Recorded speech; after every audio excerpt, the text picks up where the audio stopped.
स्वागत है आपका हमारे चैनल एनिमे एक्सप्लेन्ड इन हिंदी पर, जहां आपको मिलेंगी मज़ेदार, रोमांचक और जादुई कहानियां। तो चलिए आज की नई कहानी की शुरुआत करते हैं। कैस्पर और नीला की जादुई रेलगाड़ी। चमचमाती सितारों वाली रात थी। नीला अपने बड़े भूरे महल के बगीचे में खेल रही थी जब अचानक हवा में हल्की नीली रोशनी चमकने लगी। कैस्पर, तुम फिर से कोई शरारत कर रहे हो?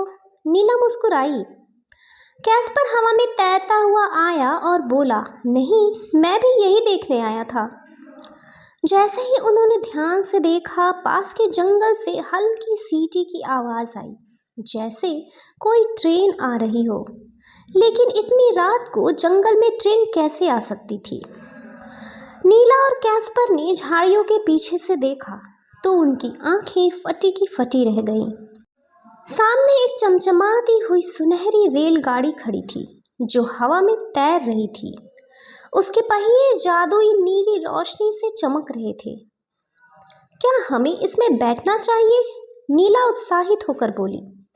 कैस्पर मुस्कुराया और बोला, चलो एक नया रोमांच शुरू करते हैं। जैसे ही नीला और कैस्पर ट्रेन में चढ़े, उसके दरवाजे अपने आप बंद हो गए और ट्रेन आसमान में उड़ने लगी। ट्रेन के अंदर सुनहरी सीटें थीं, हवा में तैरती मोमबत्तियां और जादुई खिड़कियां थीं, जिनसे बाहर देखने पर बादलों का शहर नजर आ रहा था।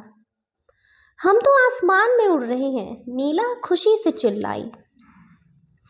तभी ट्रेन में एक रहस्यमयी टिकट कलेक्टर आया। वह लंबे बैगनी कोट में था। उसकी टोपी चमकती तारों से भरी हुई थी।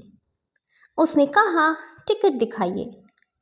नीला और कैस्पर ने एक दूसरे को देखा और कहा, हमारे पास तो टिकट नहीं है। टिकट कलेक्टर मुस्कुराया और बोला, तो तुम्हें इसे जीतना होगा। टिकट जीतने के लिए उन्हें एक पहेली हल करनी थी। अगर तुम इस पहेली का उत्तर दे सको तो तुम्हें टिकट मिल जाएगी। पहेली ये थी, वो कौन सी चीज़ है जो जितनी ज़्यादा बढ़ती है उतना ही हल्की होती जाती है? नीला ने थोड़ा सोचा, फिर उसका चेहरा चमक उठा। उसने जोर से कहा, बादल। टिकट कलेक्टर हंसा और बोला, बिल्कुल सही जवाब। ये लो तुम्हारी जादुई टिकट। जैसे ही ट्रेन आगे बढ़ी, सामने एक काली सुरंग आ गई। अचानक ट्रेन हिलने लगी और रोशनी मंद हो गई। ये क्या हो रहा है? नीला घबराई। कैस्पर ने आगे देखा और कहा, हम किसी और दुनिया में जा रहे हैं। सुरंग के पार ट्रेन एक जादुई शहर में पहुंच गई, जहां परियां हवा में उड़ रही थी, चमकते पेड़ लहरा रहे थे और हर तरफ जादू बिखरा था। ये कितनी खूबसूरत जगह है, नीला चकित होकर बोली। परियों की रानी ने उनका स्वागत किया और कहा, तुमने बहादुरी दिखाई है, अब समय है घर लौटने का। उन्होंने नीला और कैस्पर को एक जादुई सितारा दिया, जिससे वे जब चाहे वहां लौट सकते हैं। ट्रेन फिर से हवा में उड़ती हुई जंगल के पास उतरी। नीला और कैस्पर बगीचे में वापस आ गए। कैस्पर हंसकर बोला, ये हमारी सबसे मज़ेदार यात्रा थी। नीला ने खुशी से कहा, और अब हमारे पास फिर से जाने का जादुई सितारा भी है। क्या अगली बार नीला और कैस्पर फिर से जादुई सफ़र करेंगे?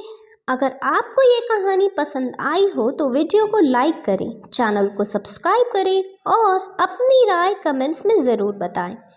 मिलते हैं अगली रोमांचक कहानी में, तब तक के लिए बाय बाय।